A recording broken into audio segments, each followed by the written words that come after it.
So the presidential debate is roughly 5 hours away. I'm here in the UK. I will not be watching it live because I need my sleep. But we are going to do a pre-debate map prediction. We are going to go through every state. We're going to comment on what we think is going to happen, and we are going to determine our winner pre-debate, and then we'll return post-debate and see how this affects things. And then the polls will come through in the next week, and then we can crunch those numbers. So we're going to look at the results from the last election to basically determine which states we don't even need to talk about. And of course, as always, we don't need to talk about the Pacific Coast or Hawaii because it's going to go Democrat, and there's no feasible way it could go Republican. So now we got Idaho, you got Montana, you got Wyoming, Utah, the Dakotas, you've got Nebraska, Kansas, Oklahoma. These states are not going to be within 10. Missouri maybe could go under 10. I've done Minnesota there. That's not what we want to do, but under 10 could be Missouri. I doubt it. It's polling around 13-14%, so it should be over, but on a really, really good night for the Democrats, maybe it goes under 10, but I really doubt it. Same goes for Louisiana. It's polling around 13-14%. It could even, come election day, it could be 16%, but that's one to watch maybe, to go under 10, and in the next 15-20 years could end up moving towards the Democrat Party, but right now it's not even worth considering. Mississippi was talked about by Democrats. They wanted it under 10. It's not going to happen. It's nowhere near. It's more like a 17-point lead.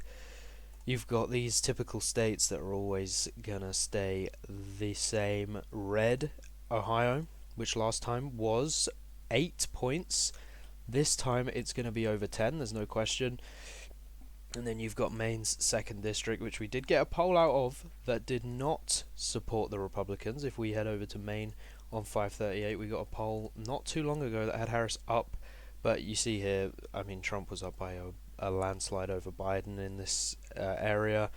So will it be under 10? Maybe. We look at last time. I don't know if CNN break it down. It doesn't look like they do. So we'll have to come to our own conclusion on that one. But either way, it looks like this Maine district, as it always does, is going to split, and then you have Maine's 1st district is going to be safe blue.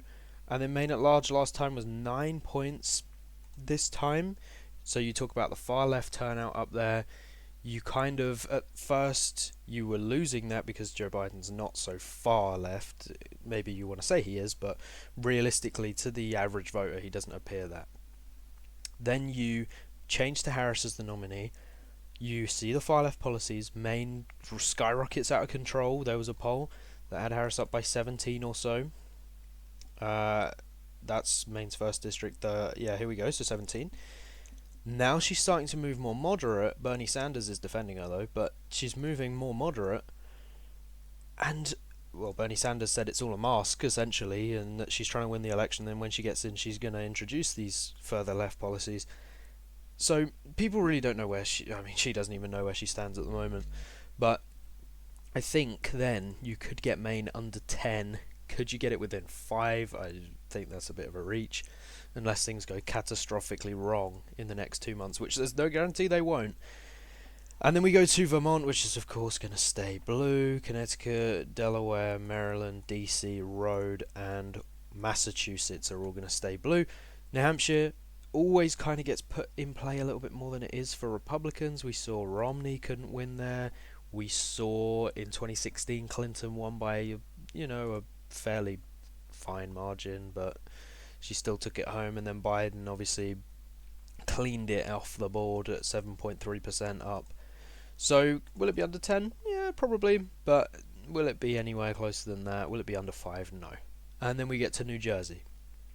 New Jersey, really strange. I'm going to put it as a likely, so under 10 over 5, because these are the only polls we've had out of New Jersey.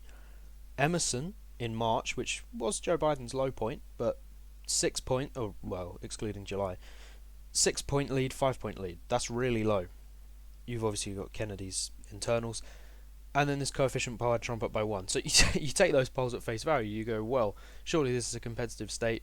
It really isn't, but it could be under 10 for sure. New York, of course, is going to be, roughly 15, maybe closer to 20, between 15 and 20. It doesn't really matter. It's not flipping, and it's not going under 10. Illinois is going to be safe blue. It's polling around 14%, maybe, come election day if things go on a worst case scenario for Harris, it maybe goes to 11 points, but she's going to get the high black turnout there, and on a good day for the Democrats, maybe Illinois could be 17 to 20%, but again, we're splitting hairs here. This really doesn't matter. We get to Colorado, which is going to be about 8 points, same with New Mexico, and then Alaska, which was exactly 10 points last time, which is just always fun to look at.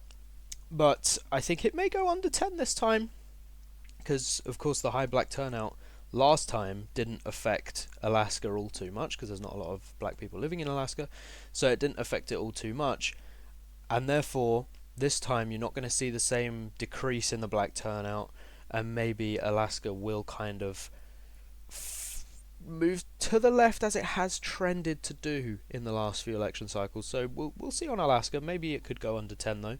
I think that's a sneaky one to go under 10. And then we got Minnesota, which now is probably far gone, and I don't think it is Tim Walz. People like to say, oh, it's Tim Walz, he's so popular down there. I really don't think he is, to be honest. I think it's the far left policies, and maybe Minnesota's one again that you could see come back into play if she begins to position herself as more moderate, and as more people find out she's moving away from these further left policies, they might start to move right. I don't think it's going to go Republican per se, but maybe it could go under 5%. Perhaps at best it would be 3 points, and then if there is just a scandal or an absolute capitulation in the Harris camp, it could maybe go Republican, but right now that's not even a consideration. And Nebraska's 2nd District is probably going to go blue as well. The Omaha region in Nebraska has been gerrymandered, but it's still not good enough for Republicans, as they've got more of the outskirts of the city in there, but again, it's probably not going to be enough. Then we get Texas. Is Texas going to be under 5? There have been polls that have Texas under 5. Very recent polls. One's on RCP, in fact, in the last week, that has Trump up by 4, up by 5, and up by 5. So maybe you could make the case, and obviously the trends, people talk about the trends a lot, and how, well, it's gone from 10 points to 6 points to 5 points. What was it last time? Let's see, 5.6%, and that's with kind of the worst situation for Trump possible, with his COVID reaction, and people didn't really like it all too much. And then you've obviously had the BLM thing and the high black turnout for Harris and Biden. I don't think the situation is as bad for him this time, so I think Trump will take Texas by, 6 to 9 points. Florida will also go red. You could maybe make the case that it's over 10. I don't think any of the polls are really saying that, but the polls are always underestimating the Republicans. This is just outrageous. Apparently, Trump is only up by 4.4 points in Florida, which is just unbelievable. Florida's not in play. Florida is more likely to be over 10 than under 5, I'd say.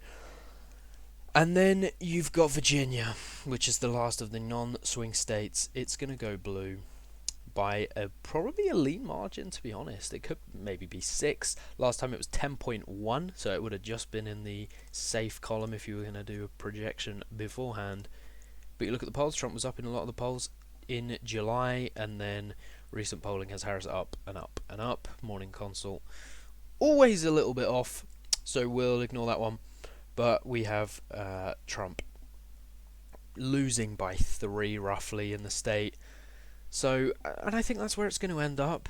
Either way, I think the voters are more polarised, just like they are in North Carolina. I don't think you're going to swing a lot of voters, to be honest. I think it's going to be a 1 to 3 point win for Trump, but I really, really don't see Harris and Walz winning that one, if I'm honest. It's kind of hard to call it a swing state, in my opinion, because North Carolina's always close, but rarely ever does it actually go blue. it's the same for somewhere like Michigan, which is normally blue. And we see here it's probably going to go blue again with the Muslim turnout and the far left turnout up there. Harris has distanced herself from Biden, then she's kind of come back to Biden. This campaign is one of the worst I've ever seen, and somehow it's still competitive. Maybe that's something Republicans need to look in the mirror at. But yeah, I think Harris takes Michigan. That's probably the second most likely to predict. You'd say North Carolina Republican. Out of the 7 swing states, North Carolina Republican's probably a safest bet. Then Michigan Democrats probably a second safest bet. Wisconsin's always a wild card. It is always a wild card. It's underestimated Trump by 6 to 7 points in the last 2 elections. They had Clinton up by 5-6 points in Wisconsin, and she lost it. They had Biden up by 9-10, and he won it by, well, we can see how much he won it by. He won it by 0.6%. He won it by 20,000 votes. So, really, Wisconsin's always a bit of a wild card. If I'm honest, if I was going to make my own prediction about it, I'd probably say it goes Republican. But, we can only go off what we've got here. And therefore, I'd say it's Democrat right now. But I think it's more of a toss-up than people think. And then we've got Nevada. Okay, so Nevada. What can we say about the Las Vegas state? It's even. It's pretty much even at the moment. We have even, and then this cancels out, and then even. So, and then Emerson had it Harris by 1, even though they're both at 49. If you round it, it's Harris by 1. So really interesting. You're kind of seeing the Kennedy boost, because it was, roughly 2 points at this point. Before Kennedy dropped out, and you see that, and you'd have seen that impact. Now it's polling at about even. I said Kennedy's impact would be roughly 1%, and we see here Kennedy drops out. He goes from 44.4 to 45.4, so literally 1%. I'm pretty happy with the projection I made there.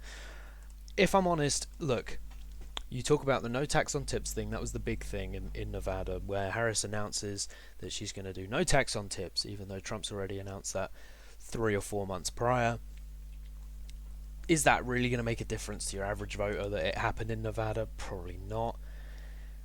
And I do think that is overplayed. But I do think if Trump's down by this little margin in the polls, I'd say he takes Nevada by a tilt margin. Perhaps a lean, but you'd probably say tilt right now. What was it last time? It was roughly 2.4%. Yeah, you could see it shifting right by about 3% this time. And then we've got 3 states left. We've got Arizona, which I think is probably, you've got North Carolina as Republican, Michigan as Democrat, and then Arizona's probably your next safest bet. Again, Trump's gone from 44.4 to 46.3 since Kennedy dropped out, so that's a 2-point bump, and Kennedy was doing better in Arizona, so that's why. He also made the announcement in Arizona. I don't know if that makes too much of a difference, but it might do. We see Trump's up in pretty much every poll that's recently come out, apart from Bloomberg, who have to be disregarded, unfortunately, for them. But you look at Arizona, it's pretty much a Trump lean. It's probably going to be between 1 to 3 points. Maybe you're looking at 4, maybe 5 on a good day, but I don't think you get any higher than that. So we've essentially got it tied at 252 to 251. Then we go to the last 2 states. It's Georgia. Now Georgia has Harris up by 0.3, and this is the one that made no sense. Harris got her boost through July and August, and Trump was up pretty much the whole time. We had the 15th of August here, and then back to Trump being up. This is where the black turnout will make a difference. Harris is not going to energize black turnout like Obama. She's not going to do it like 2020 with the BLM thing. But she is energizing the black turnout. And this is one thing that when we get to 2028, Democrats are going to feel this, because they've had this high black turnout for ages, and now these black voters may not turn out so much. But you look here, Harris is taking the lead in Georgia. And I thought this was one that if she was going to win any of the 7, it would be Michigan, it would probably be Wisconsin second, and then Georgia. So she's leading Georgia right now. But then you look at the recent polls, Trump's up in Quinnipiac by 4 points. That is insane. Quinnipiac, definitely a left-wing pollster, that's for sure. And Trump is allegedly up. So, and we got a New Virginia poll that's just come in here that has Harris up by 8. So maybe you could move that, but I'm pretty happy with it as under 5. Anyway, and they only have Harris up by 1 in the national poll. That means that Trump would win the Electoral College. And then we had Pew Research had it even. The Harvard Harris poll had it even. Anyway, Georgia, yes, Quinnipiac, have Trump up. This is unprecedented for Quinnipiac, and that probably tells you that he's leading in Georgia. If you did this the day before, and I'm not just saying it because of one poll, but if you'd have showed me this the day before, I might have said Harris was winning. But you look at Morning Consult, which is a left-wing pollster, has it even, which means Trump's probably leading. Quinnipiac has Trump up by 4, not even 1 or 2, 4. And then FAU has Trump up by 2, Trump up by 3, Patriot Polling has Trump up by 1, and Harris hasn't actually led here since August. So by the time these polls drop out, and again, you haven't seen the Kennedy bump at all, you've seen a Kennedy shrink, which makes no sense. So you probably say Georgia is, you could make the case it's lean. I'm probably going to say tilt Republican. And you see this big red block now in the South, locked down as red states. And then finally you got Pennsylvania, which is still going to decide the election. Trump wins Georgia there, but that's not going to win him the election. It's 268 to 251. Harris wins in Pennsylvania, and it's 270. So, again, this is not over. And we can go to Pennsylvania, and we can have a look at the polling. Harris is up. Trump's gone from 44.9 to 45.8. So, again, a 1% boost from Kennedy, which makes sense. And I'm not saying this is all from Kennedy, because obviously it's Harris kind of struggling with the narrative of she hasn't done any interviews, no one knows her policies, she's flip-flopping, all of that combined. But her numbers are not actually going down. Trump's number, or they are by 0.3, but Trump's numbers are going up. That's why. Or even if you look just before Kennedy drops out, 46.4, and it's still 46.4. It's just Trump's improving. So you can put a lot of this down to Kennedy. Anyway, we look at the polls. Morning Consult has Harris up by 3 in Pennsylvania, sure. And I don't want to I just used the Morning Consult example, and there's the reason for that. Morning Consult, if they have it even, means Trump's winning. If they have Harris up, it's like, okay, well, you're left-leaning, so whatever. It's the same with Rasmussen. If Rasmussen have Trump up by 3, then you kind of go, well, okay, sure. But again, Trump usually is underestimated in polling, and Rasmussen are actually quite accurate. They just tend to be outliers among the left-leaning pollsters. But anyway, we get to Pennsylvania, and Trump is, as you can see, running even a lot. There's a lot of even polls. It's very frustrating because it's kind of hard to get anything from that. But Trump's up by 1 in this multi-candidate race. It's got Chase Oliver at 1%. I really don't know if the Libertarian Party are going to get 1% in any state, maybe a Utah or something like that. But then Chase Oliver's gay, so I don't know if they do vote for him. Jill Stein maybe at 1%, that makes a little bit more sense. Maybe she could get up to 2, but anyway, you look at the polling and you ignore Morning Consult and you say, well, Harris has not led since August. So, and even then Emerson had it even. The Telegraph did have her up, and the Telegraph tends to be quite good. CNN had it even, and then these Wick polls have had Trump up by 1. Patriot has Trump up by 1. This is this is a partisan pollster, so we can't really pay too much attention to this. And YouGov has it even, so really this is a toss-up at this point. But you look at the polls and you say Trump's winning most of them. You look at the kind of objective polls rather than ones like CNN, like Morning Consult, like Bloomberg, and then you say, right, Trump's probably leading, because Rasmussen isn't even on 538, so we can't include that in the average. It's not included in the average. So maybe if you do include Rasmussen, which tends to be accurate, even though it's a right-leaning pollster, it tends to be accurate, then you'd probably have Trump closer to even in this aggregate. But I'd probably have Trump winning Pennsylvania by a tilt, and that would leave us with a 287 to 251 win for Trump. I do want to say, the last 2 elections we've had, or it hasn't been since Gore versus Bush. that the Electoral College has been the two candidates within the same 100, right? And what I mean by that is both candidates on 200 and something. We thought this would be a not so close race, but obviously Trump is always underestimated. But he still couldn't crack Biden under the 300 mark. Hillary Clinton versus Donald Trump. Trump got over 300. That was supposed to be a Clinton win, and Trump got over 300.